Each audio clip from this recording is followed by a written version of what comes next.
쾅 하는 문소리와 함께 사무실에 있는 모든 사람의 시선이 한 곳으로 향했다. 그러곤 마치 마법이라도 걸린 사람들처럼 아무런 움직임 없이 얼어붙었다. 사실 직원들의 반응이 이렇게나 크게 나오는 것은 도진이 사표를 냈기 때문도 있지만 그보다는 그가 사직서를 낸 타이밍 때문일 것이다. 회사를 그만두는 데에 적정한 시기가 어디 있냐고 반문할 사람이 있을 것이다. 하지만 도진이처럼 승진을 통보받는 자리에서 사직서를 내는 사람은 아마 없을 것이다. 뭐냐? 미친 거 아니야? 권 대리님 정말 그만두시는 거예요? 며칠 동안 일부러 시간을 내는 것도 모자라 사비까지 써가며 도진의 깜짝 승진 파티를 준비한 같은 팀원들의 충격은 이루 말할 수도 없었다. 이거 어떻게 하지? 승진 선물? 그냥 퇴직 선물? 주위의 직원들이 놀라거나 말거나 도진은 눈길 한 번 주지 않고 사무실 문을 팍 차고 나왔다. 그러고는 무작정 앞만 보며 걷고 또 걸었다. 아직 가을이라고 하기에는 무더운 날씨였기에 도진이 입고 있던 셔츠가 금세 땀에 젖었다. 그렇게 한참을 앞만 보며 걷던 도진이 거친 숨을 몰아쉬며 거리에 멈춰섰다. 젠장! 자신의 목에 걸려있는 사원증을 바닥에 내팽개치고 발로 마구 짓밟았다. 구두 굽에 무참히 짓눌리고 벗겨지는데도 사원증의 사진은 여전히 미소 짓고 있었다. 마치 주위 사람들이 무시하고 비아냥거려도 아무 말도 못하고 그저 웃었던 지난날의 자신을 보는 것 같아 비참한 기분이 들었다. 뭐가 좋다고 웃는 거야? 아무리 사원증에 화풀이에 대도 도진의 기분은 좀처럼 풀리지 않았다. 벗겨진 사진처럼 상처받는 것은 결국 도진 자신이었다. 뭐가 죄송하다는 거야?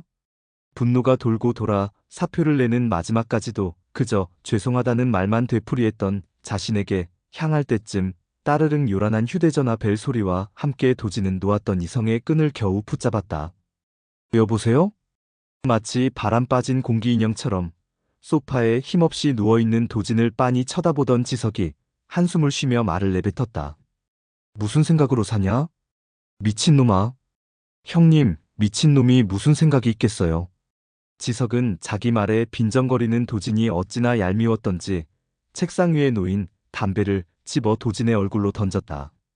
하지만 도진은 그저 자기 얼굴에 맞고 떨어진 담뱃갑에서 담배 한 개비를 꺼내 물고서 음흉한 미소를 지어 보이며 손을 까딱였다. 형님, 담배만 주면 어떡해. 불도 줘야지.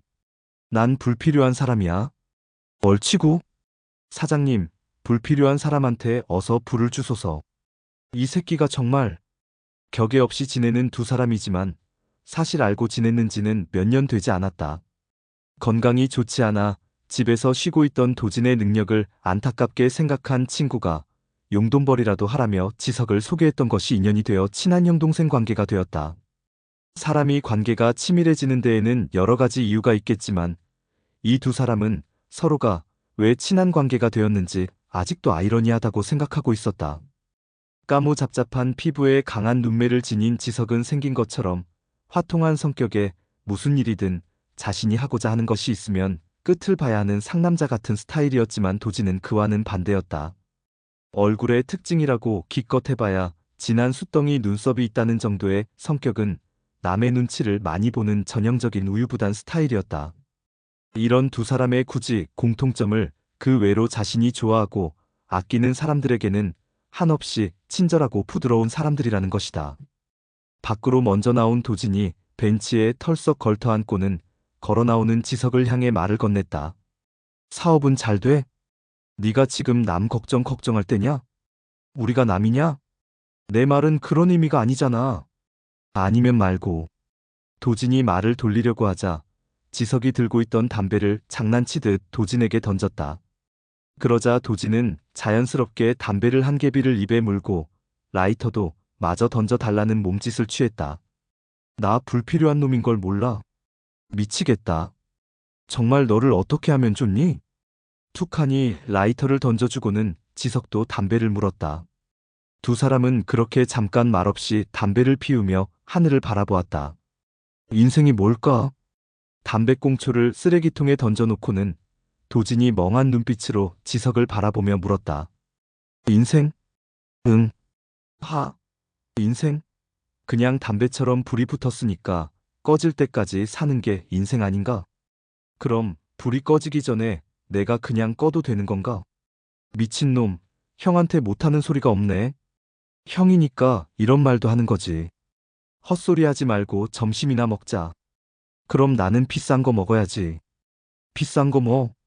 짜장면. 미친놈. 사실 지석은 도진이 자신의 사무실로 들어섰을 때부터 적지 않게 충격을 받았다.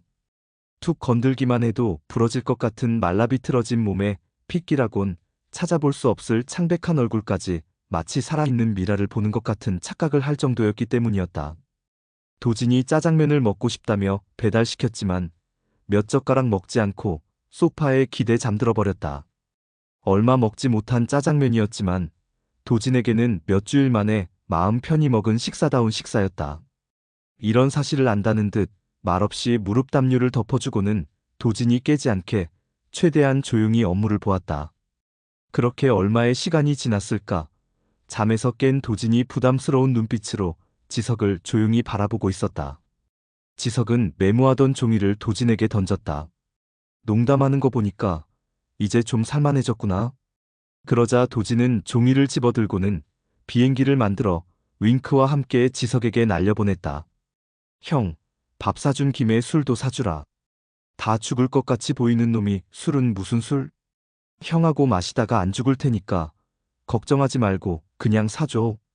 이제는 죽는다는 말이 입에서 자연스럽게 나오는구먼. 형이 죽을 것처럼 보인다면서. 오늘은 집에 일찍 들어가. 싫어.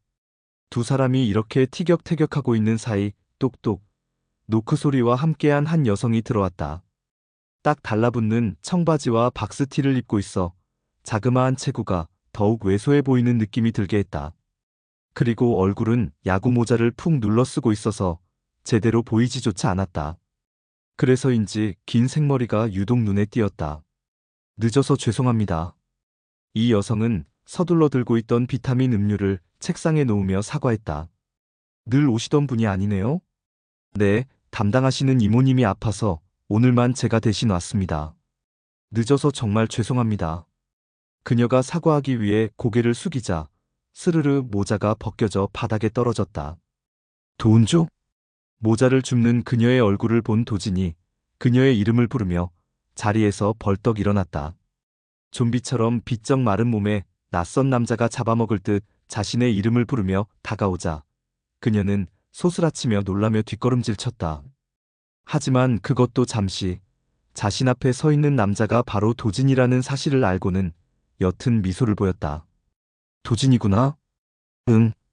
정말 오랜만이다. 오랜만이지. 오랜만이라며 어색해하는 모습과는 달리 서로를 바라보는 두 사람의 눈빛만큼은 애틋함이 묻어났다.